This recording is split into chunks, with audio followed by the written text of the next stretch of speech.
আওয়ামী লীগদেরকে বলে রাখতেছি, তোমরা যদি চিন্তা করে থাকো তোমরা দেশে আবার ফিরে আসবা, তোমরা চিন্তা করিও না।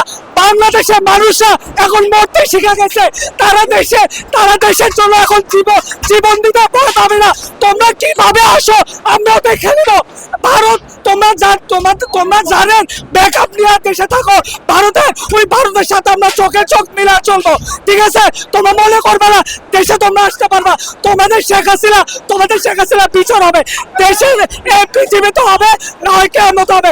আল্লাহকে এখনো বাঁচায় রাখছে, নিশ্চয় আল্লাহ ওর করুণ পরিণতি করবে, ফেরাউনের থেকেও খারাপ পরিস্থিতি হবে সেখানে, এটা বলে রাখলাম। এই স্বৈরাচারে এটা হচ্ছে একটা স্তম্ভ, এখানে বাকশাল প্রতিষ্ঠা হয়েছে এই স্তম্ভ থেকে। এই 24-এর স্বৈরাচার হাসিনার যত কার্যকলাপ এখান থেকে মূলত সবকিছু হয়েছে।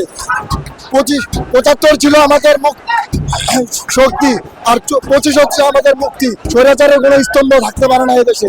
এই 72-এর সংবিধানের রচয়িতা ফ্যাসিস্ট শেখ মুজিবুর রহমান বাংলাদেশের স্বৈরতন্ত্রের জনক। এখানে যেই ফ্যাসিজম আছে, যেই ফ্যাসিজম এই রাষ্ট্র ব্যবস্থায় আছে, এইটার জনক হচ্ছে শেখ মুজিবুর রহমান। ফলে এই রাষ্ট্র ব্যবস্থা থেকে ফ্যাসিজমকে দূরীভূত করতে হলে, উৎখাত করতে হলে বাংলাদেশের প্রত্যেকটা শেকড় থেকে শেখ মুজিবকে সর্বপ্রথম উৎখাত করতে হবে। আজকে আমরা দিল্লিকে আরেকটি বার্তা দিতে চাই যে নরেন্দ্র মোদী যেভাবে তার হেরেম খানার মধ্যে শেখ হাসিনাকে আশ্রয় দিয়েছে, আমরা স্পষ্ট ঘোষণা করতে চাই দিল্লির সাথে আমাদের কথা হবে চোখে চোখ রেখে, ইনশাল্লাহ। আমরা যেই গণ অভ্যুত্থানের মধ্য দিয়ে গিয়েছি, আমরা রক্ত দেওয়া শিখে গেছি, আমরা দিল্লির আগ্রাসনে এই দেশে আর রাখবো না। আজকে আমার জীবনের দেখা শ্রেষ্ঠ একটা দিন, যে নিজ হাতে আঁতুর দিয়ে ফ্যাসিবাদের খবর হচ্ছে 32-এ মুজিববাদ এবং তার কন্যা বাংলাদেশের যে পরিমাণ ক্ষতি করেছে, বাংলাদেশের ইতিহাসে কেউ এত ক্ষতি করে নাই। আমাদের জন্য সৌভাগ্য যে সেই ফ্যাসিবাদের যে উত্থান জায়গাতে হয়েছে, সেখানে সেই ফ্যাসিবাদের খবর হবে ইনশাআল্লাহ। আমরা সবাই জানি এই ধানমন্ডি 32 ছিল মুজিববাদের একটা মাজার। এই ধানমন্ডি 32 থেকে হাসিনা তার ফ্যাসিজমকে সারা দেশে ছড়াইয়া দিচ্ছে। এই কারণে এই হাসিনার এই শাসন এবং এই মুজিববাদের কবর রচনা করার জন্য আজকে শত শত তৌহিদি জনতা এই ধানমন্ডি 32 একত্রিত হয়েছে।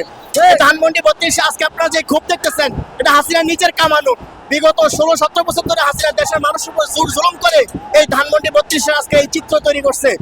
এইভাবে যদি আমি আজকে 8টা থেকে আছি, 8টা থেকে এই অবস্থা চলতেছে, এভাবে যদি আরো চলতে থাকে, এভাবে মানুষের যে কি গণজোয়ার তৈরি হবে সেটা কল্পনা করা যায় না।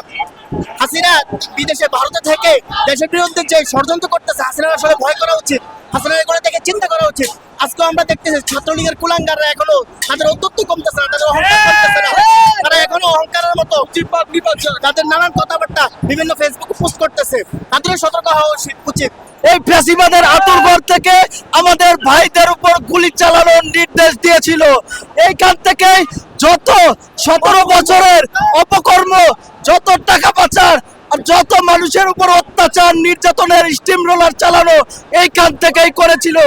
আমরা চাই না বাংলার জমিনে কোনো ফ্যাসিবাদের আতুরঘর থাকুক। আমরা মনে করি এই যে 32 নম্বর, এই 32 নম্বর একটা নিদর্শন হয়ে থাকবে। স্বৈরাচারী শেখ হাসিনা ওর সাহস কি করে হয় বাংলাদেশের মতো জায়গা থেকে পালিয়ে গিয়ে ভারতে বসে ওর স্বামীর কোলের মধ্যে বসে ওরা কিভাবে সাহস হয় যে তারা বাংলাদেশকে আবার অস্থিতিশীল পরিস্থিতি তৈরি করবে। আমরা মনে করি বাংলাদেশের ছাত্র জনতা ওরা যদি ভেবে থাকে ঘরে উঠে গেছে, এটা ভুল করবে।